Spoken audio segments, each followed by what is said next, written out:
Practice owners, I'm going to talk to you about something that is crucial to make sure that you're doing well in your Google search. They are two tasty little acronyms that Google has come up with called YMYL and EAT, or some people go for EEAT. Now, the reason that they are crucial for us is because YMYL stands for your money, your life. Now, Google has decided that they do not want misinformation coming up high in searches.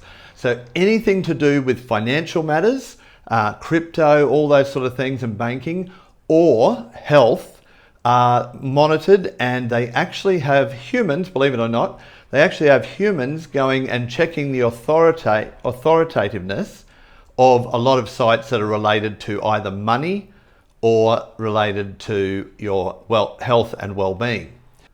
So how could these acronyms be great news for us? Well, if you do things right, it actually helps eliminate a lot of the noise and you will go above the misinformation on Google search. So it's actually a good positive thing that Google has done here, but you have to make sure that you take advantage of it. So EAT or EEAT stands for experience, expertise, authoritativeness, and trustworthiness. They are the key factors that Google is placing on us to make sure that we are genuine experts in our field.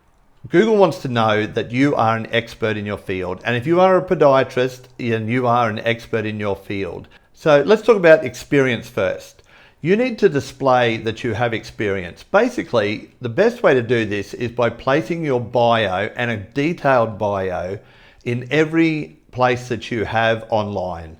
So because if you get a human reviewing, they will actually go online and search for other examples of you. They'll look for your Facebook, they'll look for your Instagram, they'll look for, it could be X, which used to be Twitter obviously, it could be Threads, it could be TikTok, it could be not so much Snapchat, but anything where you are online, they can have a look and say, does this person seem like they are experienced, or are they just a ghost, except for this website where they're giving out all this information. So put your bio online, talk about the experience that you've had in your practice, talk about the degree that you had to get, a 4-year degree or a 3-year degree, whatever it was, to become a podiatrist, and that you are registered with APRA, because all of these things are gatekeeper type things that prevent misinformation getting out there. So before, you had to compete with anybody who's just decided to be an expert, not really experts, whereas now Google are at least trying to get rid of a lot of that rubbish. A lot of that crap can just go to the side, which is fantastic. So establish your experience online. Establish your expertise, very much tied to experience. That's why a lot of people just call it EAT.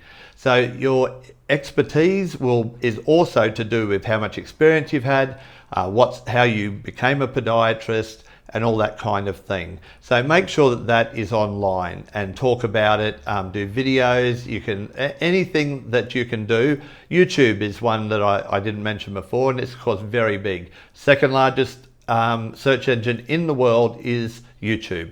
Google, then YouTube, both owned by Google, of course, or Alphabet, the parent company. So let's talk about authoritativeness, the E out of EAT. So authoritativeness is basically how other people are responding and interacting with your name online. So have you got some really great links from high quality sources, high resources like government resources or universities, so .gov.edu, they are considered very highly ranked. When you put something on LinkedIn or on Instagram or Facebook, do you get people interacting with it? Things that show that you are an authority and that other people regard you as an authority is what Google is looking for in this instance. So finally, we come to the T in EAT, which is trustworthiness. Now, going off SEMrush's blog, which is a really high quality blog, they talk about trustworthiness being the most important factor in the EAT. So it's something that you really need to treat seriously. Things like making it very clear who wrote the blog. So they want the expert to be writing the blog. They don't want it to be written by AI. And Google are going to get better and better over time at detecting what stuff is written by an actual person, an expert, and what is written by AI.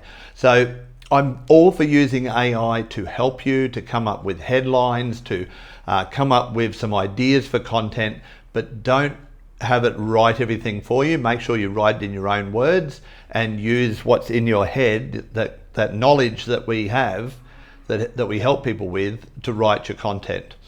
Also make sure that your content is as accurate as it can be, and where you can, back it up with a resource or something like that. That way they know that you're not just giving out misinformation. Make sure that any payment platforms that you have are secure, and state that they are secure and who you use to make them secure. This is something that Google has actually stated they will look at.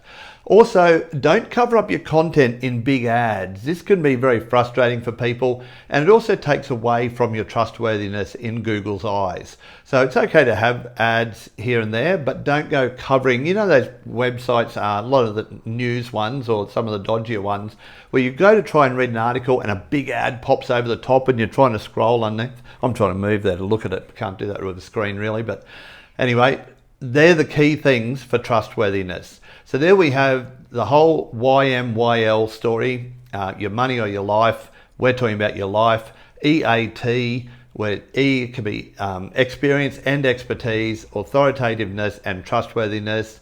Make sure that those things are very clear on Google. Build your website so that it helps people, not helps Google. Direct it at people. Always do that. This will help to get you well on your way to making your website Google algorithm update proof. And that's what we're all about.